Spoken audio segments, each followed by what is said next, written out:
Mon ami, tu as reçu un mandat de Dieu. Tu as reçu un mandat de Dieu pour que le salut en Jésus soit annoncé, afin que les âmes soient sauvées. Pour que les gens soient sauvés, tu dois, mon ami, témoigner de ta foi. Tu dois annoncer l'évangile. Selon le dictionnaire Le Robert, témoigner signifie, c'est confirmer la vérité de Dieu qui nous affranchit. La vérité nous affranchira.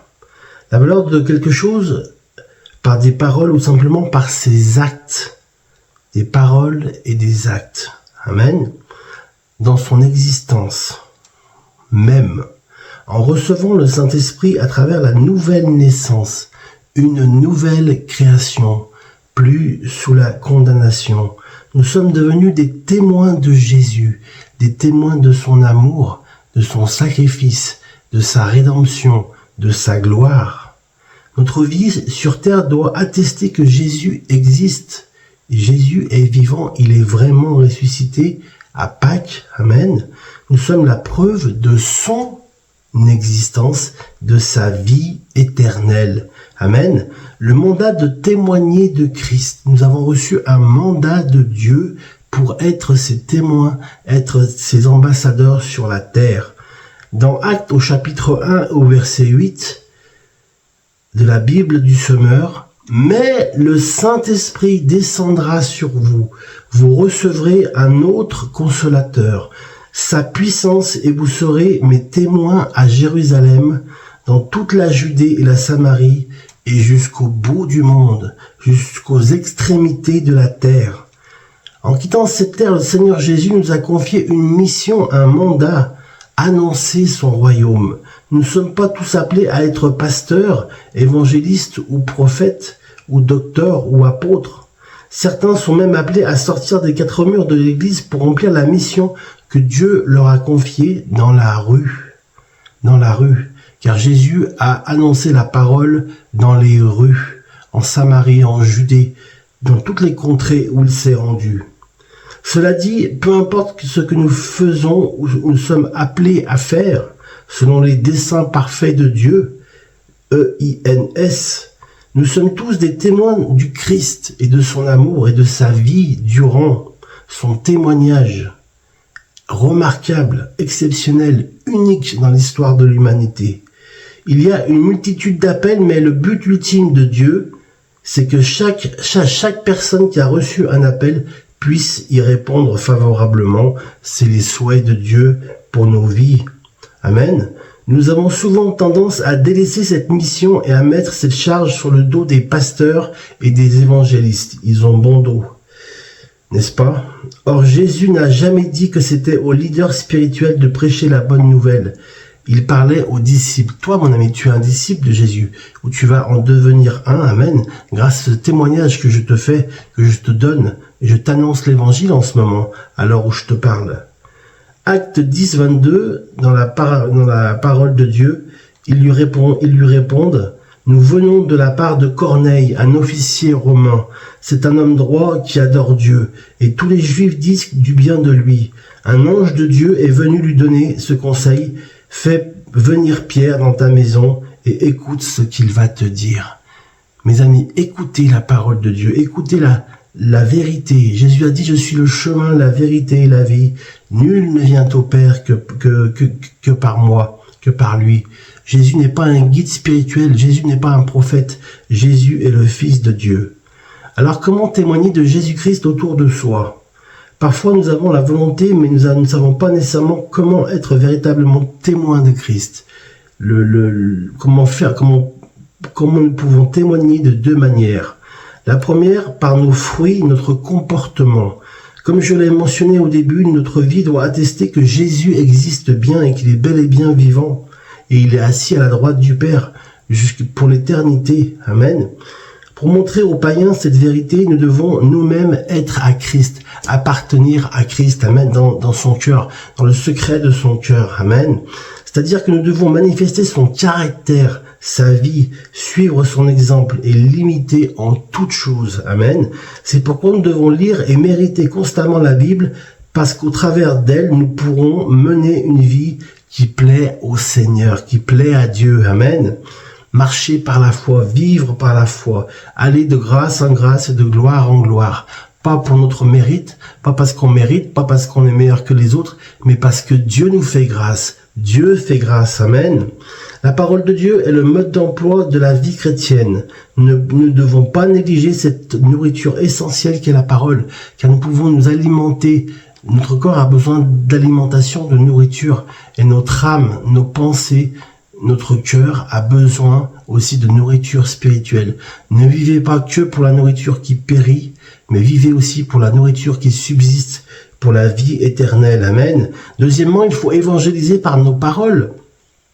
Présenter Jésus au monde, c'est aussi parler de lui ouvertement, verbalement, avec nos bouches. Ouvre ta bouche et je la remplirai. Amen. Bien que cela semble assez évident, je tiens à le préciser, nous devons parler de lui, annoncer l'évangile, parler de Jésus et de ses merveilles. Amen. Je raconterai tes bienfaits, je raconterai tes merveilles, Seigneur. Je louerai ton nom, j'adorerai ton nom. Certains chrétiens se contentent d'être, mais ne parlent pas. Ils ont honte de l'évangile. Jésus a dit qu'il les vomirait de sa bouche. Amen. Pour évangéliser, tu n'as pas nécessairement besoin d'aller dans la rue ou faire du porte-à-porte. Si tu te sens à l'aise avec cela, gloire à Dieu.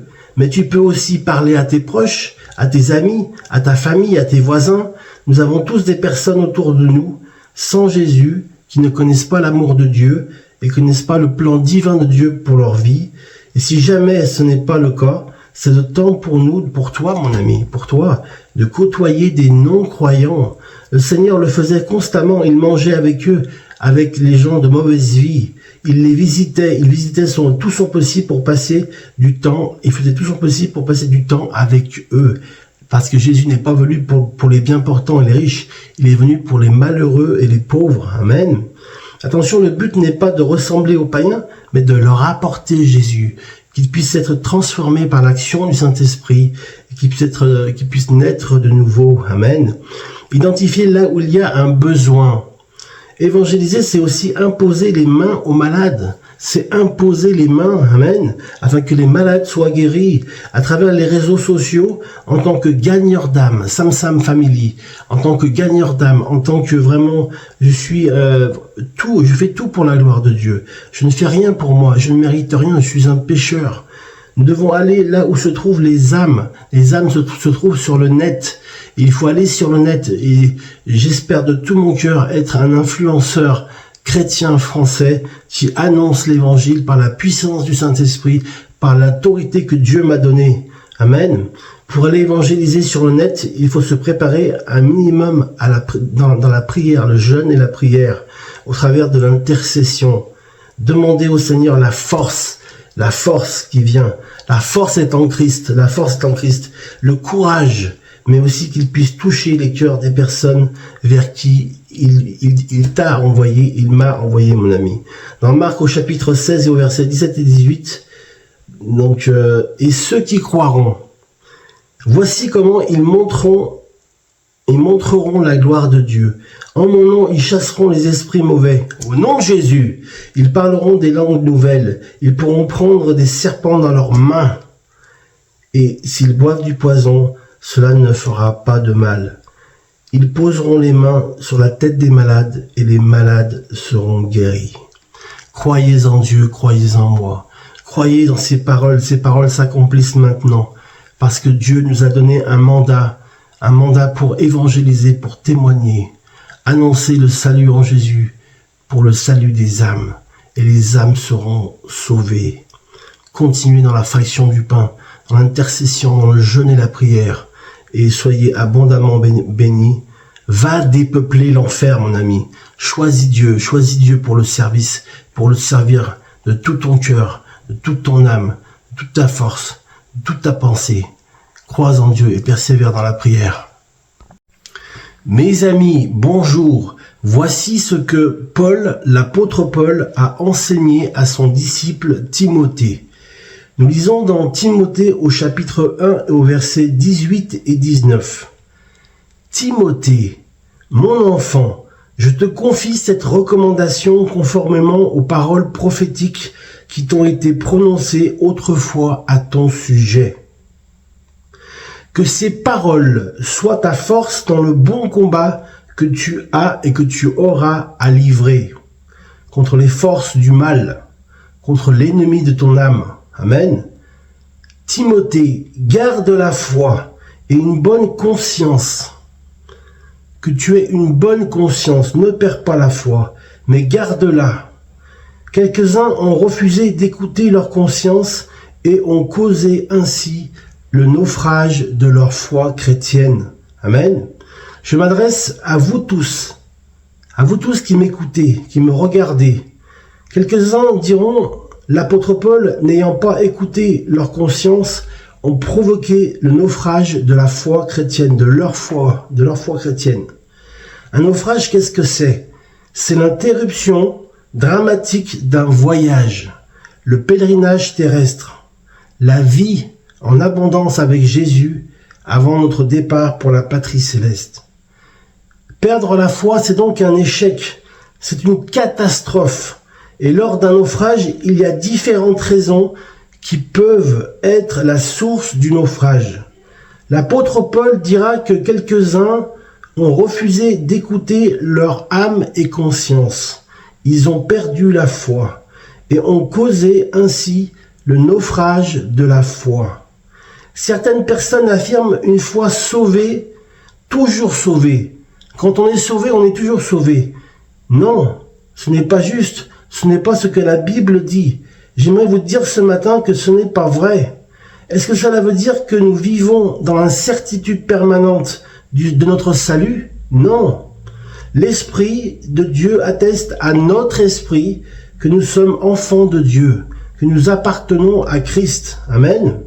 Nous avons donc une certitude intérieure que nous sommes enfants de Dieu et sauvés par grâce, sauvés par amour, par l'amour de Dieu. La Bible nous rappelle que celui qui persévère jusqu'à la fin sera sauvé. Amen. Jusqu'à la fin. Cela me mène aujourd'hui à vous parler de la fidélité de Dieu à notre égard. Et Dieu insiste pour nous rappeler que nous avons une responsabilité envers lui. Non seulement celle de recevoir Christ comme notre Sauveur et Seigneur, mais celle de persévérer sur le chemin qu'il nous a tracé. Amen. Dans les derniers temps, les jeunes gens auront des visions et les vieillards auront des songes. C'est exactement ce qui se passe. Le réveil est en cours. Il y a, dit l'Écriture, beaucoup d'appelés, mais peu d'élus. Amen. J'ai vu beaucoup de personnes, j'ai entendu beaucoup de merveilles, beaucoup de confessions, beaucoup de guérisons, beaucoup de libérations, beaucoup de gens qui ont connu l'amour de Dieu et la profession de foi, la confession de leurs péchés et la victoire au nom de Jésus. Et puis ensuite, ils s'en vont loin de Christ. Ils renient la foi chrétienne. Ils vivent dans le péché comme les païens. Une fois que je suis sauvé, dois-je rester attaché à mon Seigneur? Oui, bien sûr. Reste attaché à ton Seigneur. Le salut va en parallèle des promesses de la Bible. La Bible dit que Dieu tient toujours ses promesses, accompagnées de conditions. C'est conditionnel. Si tu n'obéis pas à Dieu, si tu pèches, si tu te vautres dans le péché, alors même si tu es baptisé, tu ne seras pas sauvé. Car il faut bien terminer. C'est bien de bien commencer, mais aussi il faut bien terminer. Il y a une condition, croire et être baptisé, ensuite vient le salut. Il y a toujours les promesses de Dieu qui conditionnent et accompagnent notre vie spirituelle. Notre condition peut être sauvée. Pour être sauvé, c'est que nous demeurions dans la foi. Notre condition pour être sauvé, c'est que nous demeurions dans la foi. Pourquoi? Car sans la foi, il est impossible de lui être agréable à Dieu. Amen. Car ce n'est pas par la vue que nous sommes sauvés, mais c'est par la foi en Christ Jésus. Amen. Mon frère, ma sœur, tu ne peux pas avoir deux dieux dans ta vie. Parfois, plus subtilement, nos dieux, avec un petit d, c'est même notre propre famille. Et ta famille passe avant Dieu lui-même, alors que ce devrait être le contraire. Amen. Moi, j'aimerais te dire, mon ami, si tu apprends à honorer l'Éternel, il bénira ta famille. Dieu s'occupe de ta famille. Honore Dieu et Dieu honorera ta famille, Dieu s'occupera de ta famille. Mais si tu mets ta famille à la place de l'Éternel, sa bénédiction se retirera. Ce sont les textes bibliques qui le disent, amen. Quelles sont nos motivations pour Dieu? Les compromis te mèneront à perdre ta foi et t'amèneront en enfer. Tu ne peux pas jouer avec le péché. Traite-le. Reconsidère tes voies. Vigoureusement, traite le péché.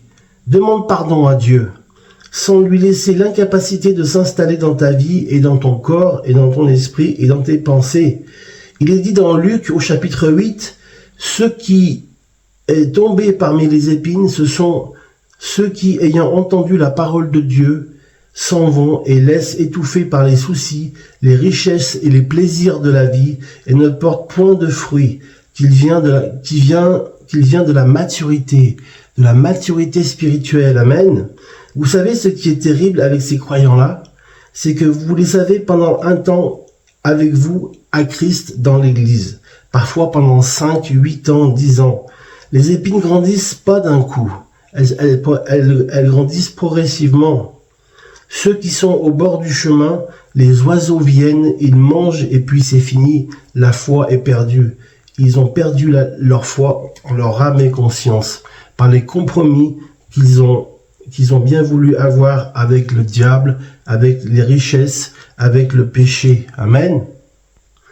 Mon ami, ne fais pas naufrage par rapport à ta foi en Dieu, mais crois seulement, persévère dans la foi et tu vaincras le mal par la foi. Je résume les 4 points, les 4 dangers pour garder votre foi et ne pas la perdre. Ne pas écouter sa conscience, une vie de compromis dans le péché, dans la compromission. Soyez fidèles à Dieu. Regardez le jeune homme riche où il faisait tout ce que la loi lui demandait. Le jeune homme riche faisait tout ce que la loi lui demandait. Tout, mais il avait un Dieu, c'était ses richesses. Quand Jésus lui a dit d'abandonner, vends tout ce que tu as et suis-moi. Il a préféré quitter Jésus que ses richesses. Et lui ne sera pas sauvé, amen. Regardez Lot à Sodome, tellement habitué au péché dans cette ville. C'était vautré dans le péché, dans les abominations devant l'Éternel, que finalement le péché a commencé à devenir quelque chose de normal pour lui et se traduira par une attitude détestable à l'égard de ses filles. Une vie de compromis, de compromission, un manque de relation avec Dieu, une relation peu profonde, légère, la légèreté de certains chrétiens dont je faisais partie, et un fondement qui n'est pas ancré solidement dans la foi. Le ciel est une réalité, l'enfer est aussi une réalité, même pour les chrétiens. Amen. Mon désir, c'est que tous ensemble, frères et sœurs, avec nos familles, avec nos amis, avec tous ceux qui font notre vie aujourd'hui, nous allions dans le ciel, aux cieux, au paradis, et que Jésus dise, quand tu arriveras aux portes du ciel, bon et fidèle serviteur, rentre dans la joie de ton maître. C'est tout ce que je vous souhaite à vous, mes amis, que vous soyez sauvés. C'est bien de bien commencer, mais il faut aussi bien terminer. Gloire à Dieu, persévérer dans la foi et donner toute la gloire à Dieu. Amen. Bonjour, aujourd'hui ouvrons nos Bibles dans Marc au chapitre 2. On va lire ensemble le verset 1 à 12.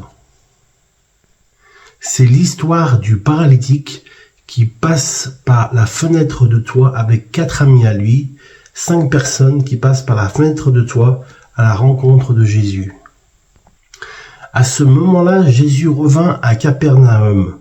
On apprit qu'il était à la maison et qu'il s'assembla un si grand nombre de personnes que l'espace devant la porte ne pouvait plus les contenir. Jésus leur annonçait la parole de Dieu. Des gens vinrent à lui amenant un paralytique porté par 4 hommes. Comme ils ne pouvaient pas l'aborder à cause de la foule qui remplissait cette maison, ils découvrirent le toit de la maison où il était et ils descendirent par cette ouverture le lit par lequel le paralytique était couché. Jésus, voyant leur foi, si intense et si puissante, dit au paralytique, « Mon enfant, tes péchés sont pardonnés. » Il y avait là quelques scribes qui étaient assis et qui se disaient au-dedans d'eux-mêmes, « Comment cet homme parle-t-il ainsi? Il blasphème contre la Torah, contre la loi de Moïse, qui peut pardonner les péchés si ce n'est Dieu seul. » Jésus, ayant aussitôt connu par son esprit ce qu'ils pensaient au fond d'eux-mêmes, en dedans d'eux, leur dit, « Pourquoi avez-vous de telles pensées dans vos cœurs? Lequel est le plus aisé selon vous? De dire au paralytique, tes péchés sont pardonnés, ou de dire, lève-toi, prends ton lit et marche. Or, que vous sachiez que le Fils de l'homme a sur la terre le pouvoir de pardonner les péchés. Je te l'ordonne, enfant, dit-il, lève-toi, prends ton lit et va dans ta maison. Et à l'instant même, il se leva, prit son lit et sortit en présence de tout le monde, de sorte qu'ils étaient tous dans l'étonnement et glorifiaient Dieu, disant, nous n'avons jamais rien vu de pareil. Ainsi soit-il. Amen. Jésus, jusqu'ici, la parole de Dieu, laissez-moi vous parler du chemin de la foi. Le chemin de foi. Quel chemin doit-on emprunter pour vivre par la foi? Le chemin de la foi est un chemin d'aventure extraordinaire. C'est le chemin des sensations fortes, des choses inédites, des choses qui sont vécues, qui sont impossibles aux hommes, car ce qui est impossible aux hommes est possible à Dieu. Le chemin de la foi, imaginez-vous, ce paralytique ce jour-là, lui qui ne peut pas se déplacer, il est porté par 4 de ses compagnons sur la fenêtre, il passe par la fenêtre du toit. On dirait un Vélux aujourd'hui. Comme vous et moi, lui dans l'usage de ses jambes ne lui est plus accessible, ne lui est plus possible. Va à l'aide de ses amis, d'un coup s'ouvrir devant lui une journée très pimentée avec une issue très favorable. N'est-ce pas?